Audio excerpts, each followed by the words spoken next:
بخير. انا نوفي محرم، اهلا بكم في قناتي احلى الوصفات مع نيفين. النهارده هنعمل كيكه سهله وسريعه وبالبرتقال، مقادير بسيطه وفي الخلاط. مقادير سهله جدا، تعالوا نشوف عملناها ازاي. هاي، عاملين ايه؟ يا رب تكونوا بخير. النهارده هنعمل الكيكه اليوميه الاقتصاديه، كيكه البرتقال.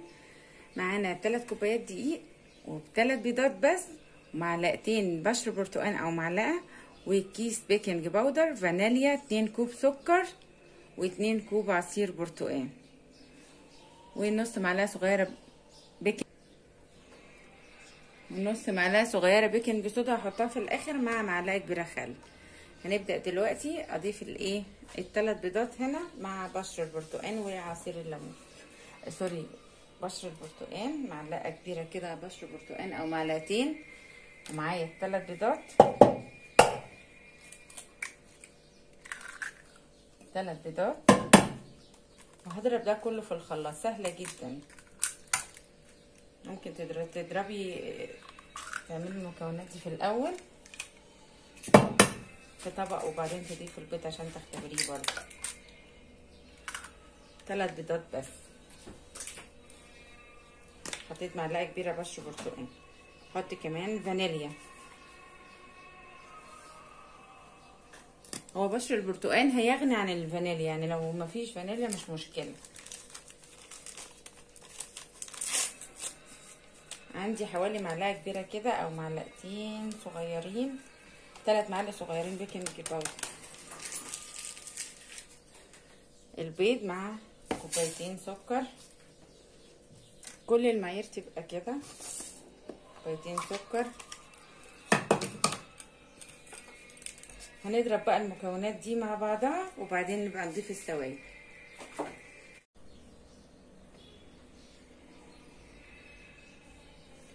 انا ضربت البيض والسكر لما تقل معايا شويه. دلوقتي هضيف العصير البرتقال كوبايتين. هضيف كوبايتين عصير البرتقال،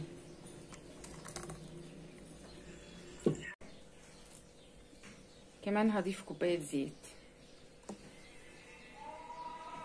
كده الخليط خلص معانا. هنضيفه بعد كده على المكونات الجافه.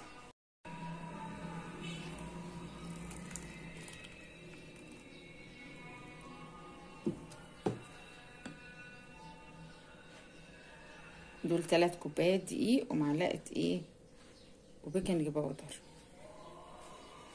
هنقلب كده، مش هنكتر في التقليب كتير، يا دوب بس دي يختلط.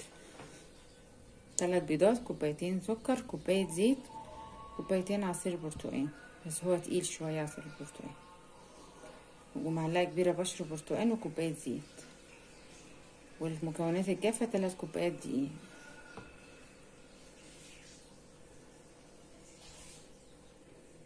وهعمل منهم كميه، هعمل صينيه وكمان كب كيك.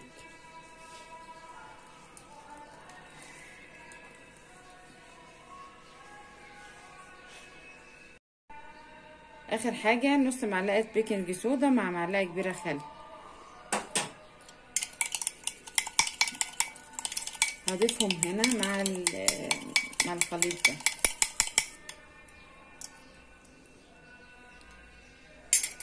معلقه الخل بتدي هشاشه حلوه، بتخليه اسفنجي.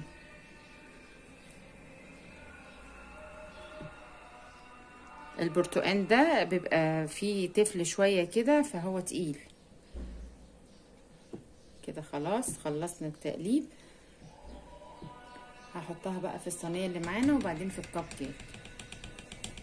بس كده.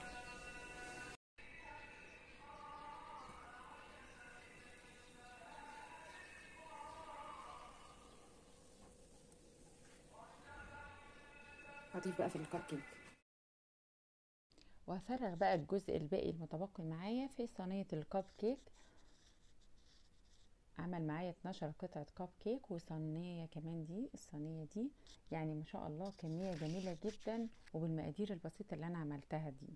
وهخلي كده معلقة كاكاو هضيفها على الجزء الاخير من الكيك عشان اعمل كب كيك كده بشوكولاتة، عشان اللي بيحب الشوكولاتة. ممكن ما تعمليش طبقة اللي هي الاخيرة اللي هي الماربل ده من فوق وتخليها بالبرتقال بس في الصينية الاصلية، بس انا هعملها كده زي ماربل كده، خطوط من فوق كده بتدي شكل جمالي يعني.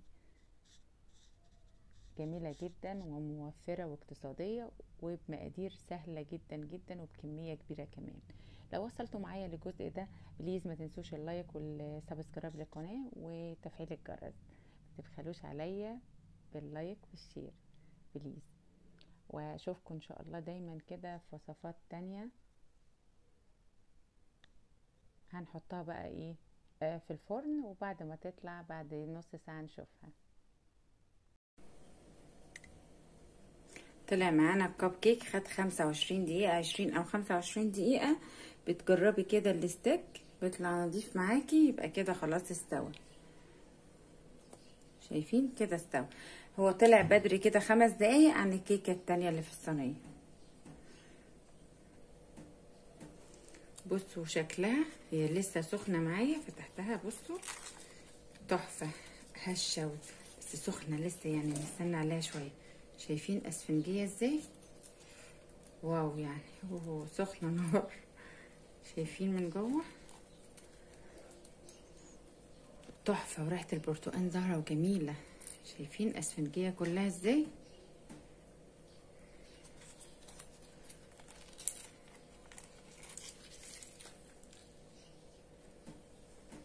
ممكن تزينيها بقى بكريمة او باي صوص تحبيه، صوص برتقال. ده الكب كيك بتاعنا بعد ما طلع من الفرن، عمل معانا كمية جميلة ازاي. ودي صينية برضو الكيك، انا عاملاها كده لونها غامق من فوق عشان فيها قطع يعني من الكيكة بالشوكولاتة. طبعا دي خدت وقت طويل شوية، خدت 5 دقايق زيادة. هي لسه سخنة، لسه سخنة خالص، سخنة لسه سخنة. لزقت كمان، انا قلبتها على ظهرها. اوه ماي جاد اهي، شفتوا شكلها جميلة على فكرة، تحفة تحفة. انا مش عايزة اقطعها دلوقتي عشان ما تتهراش مني. ممكن نشوف كده قطعة.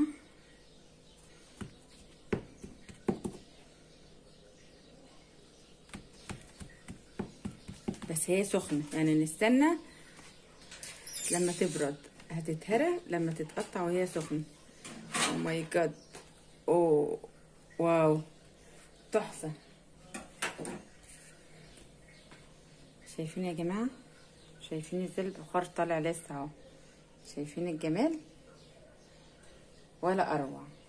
كيكة البرتقال مقادير اقتصادية جدا، وعملت معايا كيكة وكب كيك. ايه رأيكم في الجمال ده بقى؟ ولا اروع، صح؟ تحفة.